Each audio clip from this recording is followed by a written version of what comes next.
Assalamualaikum warahmatullahi wabarakatuh dan selamat pagi. Yang berusaha Cikgu Lisa, JPK Pentadbiran, Cikgu Nasaruddin, JPK HEM, Cikgu Zakwan, JPK Core Curriculum, Cikgu Syafrina, JPK Pendidikan Khas, guru-guru, murid-murid serta para ibu bapa yang dikasihi sekalian.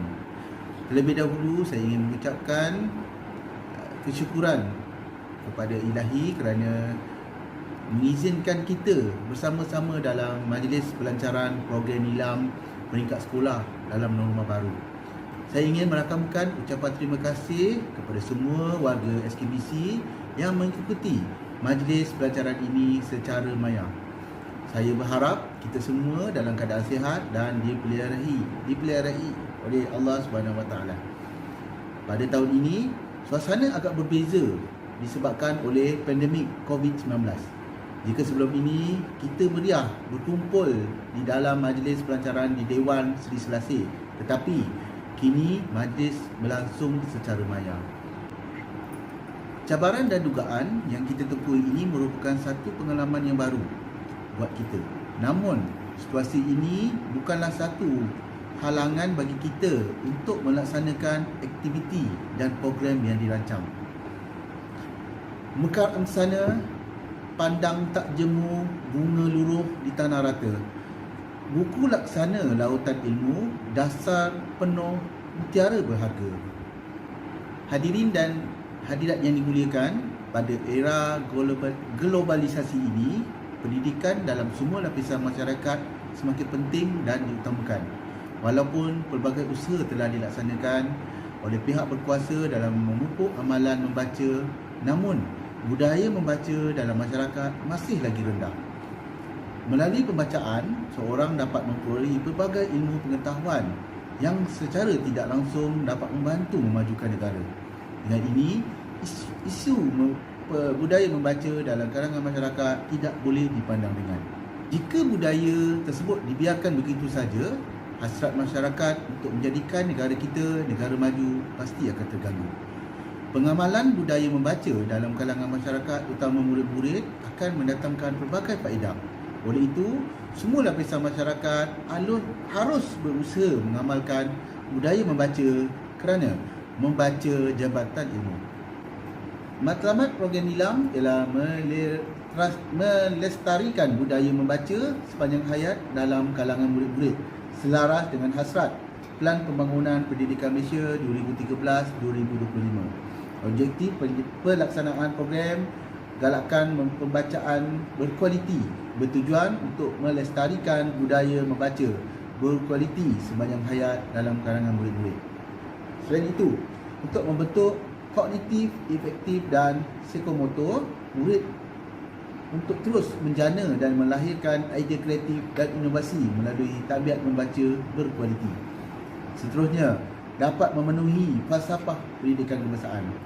Program ini melibatkan semua warga sekolah sekaligus meningkatkan penglibatan masyarakat atau komuniti setempat dalam pembinaan tabiat membaca yang berkualiti. Hadirin sekalian, memandangkan pada masa ini negara kita sedang dilanda pandemik COVID-19, pelbagai kekangan berlaku untuk murid-murid mendapat bahan bacaan. Tambahan pula dengan negara kita dalam perintah kawalan pergerakan yang menyebabkan kebanyakan sekolah ditutup. Murid-murid juga tidak dapat keluar untuk mengunjungi pusat sumber dan kedai-kedai buku. Namun begitu, dengan adanya perkembangan sains dan teknologi, murid-murid boleh mendapat buku digital seperti e-book, audiobook, interactive book and wordless book. Bahan-bahan bacaan juga boleh diakses melalui internet yang boleh dicapai melalui gadget atau peranti. Kini, aktiviti membaca boleh dilakukan di mana sahaja. Namun begitu, bahan pencetak seperti novel, cerpen, majalah tetap ditamakan dan digalakkan. Murid-murid boleh mengisi masa lapang dengan membaca, memandangkan keadaan PKP yang tidak menggalakkan mereka keluar. Imam Syafi'i ada menyatakan bahawa ilmu itu tinggi nilainya. Kita harus mencari ilmu dan bukan ilmu yang mencari kita. Pelbagai aktiviti telah dirancang sepenuh program Nilam tahun ini, antara pertandingan sudut ilmu, pameran bertema, ulasan buku dan sebagainya. PSS Maya SKBC telah diwujudkan dan segala info PSS akan dihebahkan dalam grup WhatsApp kelas. Murid-murid turut diberi pautan tutorial pengerekodan nilam menggunakan sistem IQ Nilam.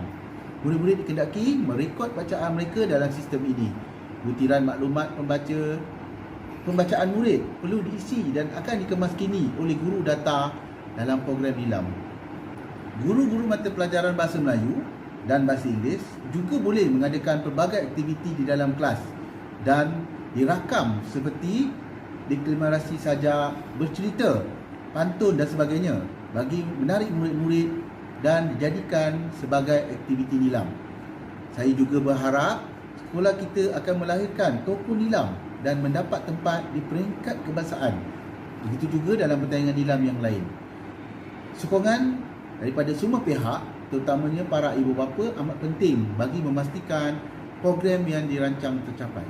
Hadirin yang dimuliakan, sebelum saya mengakhiri ucapan, besarlah harapan saya kita dapat mewujudkan Malaysia sebagai negara membaca dan bangsa Malaysia yang berilmu dan bertaraf dunia menjelang 2030.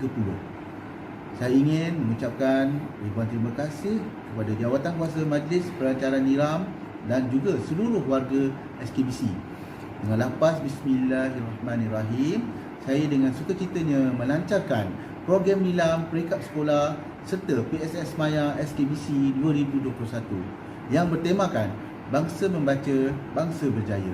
Jom membaca norma baru. Sekian, saya sudahi dengan wabillahi taufiq wa hidayah. Assalamualaikum warahmatullahi wabarakatuh. Terima kasih.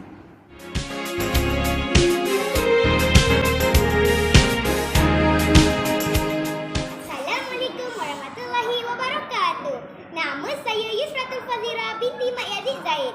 Saya dari kelas 5 Melo. Pada pagi ini, saya ingin menyampaikan sebuah cerita yang boleh dijadikan pengajaran buat kita semua. Cerita saya bertajuk Anak Ikan yang Suka Menipu. Di sebuah lautan, terdapat seekor anak ikan yang nakal. Ia bernama Tony. Tony tidak disenangi rakan-rakannya kerana ia suka menipu dan mempermain-mainkan mereka. Ketika ikan-ikan lain sedang bermain, Tony akan menjerit, "Jerung! Jerung! Bersembunyi cepat!" Ikan-ikan lain ketakutan lalu lari dan bersembunyi di celah-celah batu. Tony akan menertawakan mereka. Ikan-ikan kecil amat takut dengan jerung. Jerung yang garang itu akan memakan mereka tanpa belas kasihan. Sebab itulah mereka akan lari ketakutan apabila Tony menjerit, "Jerung! Jerung!" Namun Tony sungguh nakal. Ia berasa seronok dapat mempermainkan rakan-rakannya. Ikan-ikan kecil itu mempercayai Tony walaupun mereka selalu tertipu dengan hela Tony. Pada suatu hari, Tony menghampiri rakan-rakannya. Ia ingin mempermainkan mereka seperti biasa. Namun tiba-tiba muncul seekor jerung datang menghampiri mereka. Namun Tony tidak menyedari kehadiran jerung itu. "Jerung! Jerung! Bersembunyi cepat!" jerit ikan-ikan itu. Ikan-ikan itu lari lalu bersembunyi di celah-celah batu. Tony tidak menghiraukan akan jeritan rakan-rakannya. Ia menyangka mereka cuba mempermain-mainkannya. "Baiklah, kamu semua menang. Di sini mana ada jerung? Tak usahlah kamu semua mempermain-mainkan aku!" jerit Tony. Jerung itu berenang menghampiri Tony.